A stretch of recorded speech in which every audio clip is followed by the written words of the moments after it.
Salut! În acest tutorial îți voi arăta cum să instalezi o temă WordPress. Am văzut că foarte mulți dintre voi sunteți curioși să faceți asta, așa că o să vă arăt cum să vă instalați o temă WordPress. Primul lucru pe care vreau să vi-l spun e că tema nu trebuie să fie foarte complexă. Dacă vă veți uita la site-ul lui Daniel Zărnescu, veți vedea că site-ul este destul de simplu și totuși a avut succes cu el. Iar el folosește tema asta. Când o veți vedea, nu arată foarte bine, dar dacă vă pricepeți puțin, se pot face unele modificări și tema din așa poate arăta așa. E adăugat un header, un logo, un formular de contact în sidebar, modificat puțin structura articolelor pe prima pagină și parcă arată altfel, nu? Diferența între asta și asta. Așa că pentru început părerea mea este și sfatul meu este să nu vă concentrați prea tare spre a găsi o temă nu știu cât de complexă și cea de bază este foarte bună. De exemplu, site-ul entuziasm.ro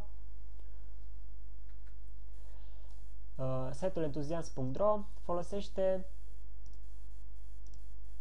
aceeași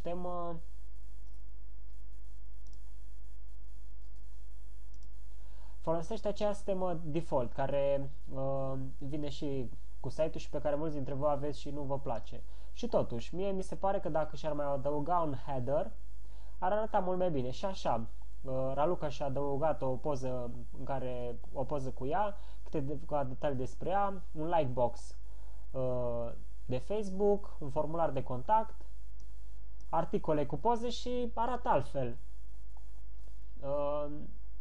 E super tare. Și cam asta vă recomand să faceți și voi. Să nu vă complicați prea mult cu tema. E mult mai important să începeți să scrieți și abia apoi să vă gândiți la detalii de genul ăsta. Bun, dar totuși, hai să vă arăt cum se instalează o temă. Ca să instalăm o temă, prima dată trebuie să o avem. Iar eu vă recomand un site cu teme mișto și gratuite. E vorba de Web2Fill și au o grămadă de teme frumoase care modificate puțin arată foarte bine. De exemplu, tema de la fitness urban e o temă de pe Web2Fill. Temă gratuită, modificată puțin, care arată foarte bine. S-a pus alt header, un slider frumos și mie îmi place foarte mult cum arată. Bun, o temă care mie îmi place și am folosit-o destul de mult este Calypso.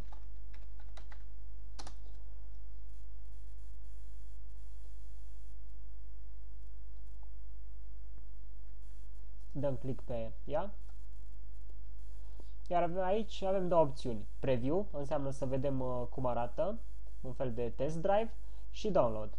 Pentru început o să-i dau preview ca să vedeți cum arată. Cam așa arată tema când are articole pe ea și articole și puțin puse la punct. Bun, să presupunem că îmi place tema asta, îi dau download. O salvez undeva. Apoi mă întorc la interfața mea, la dashboard și la Appearance, Themes, Install Themes, Upload, Choose File și dăm după Calypso și Install Now.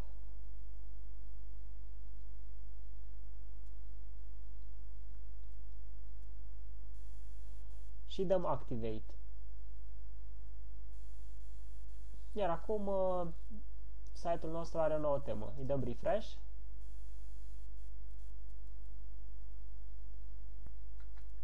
Și așa arată site-ul nostru. Vedem că nu arată atât de bine ca varianta demo, dar asta pentru că noi încă nu avem articole.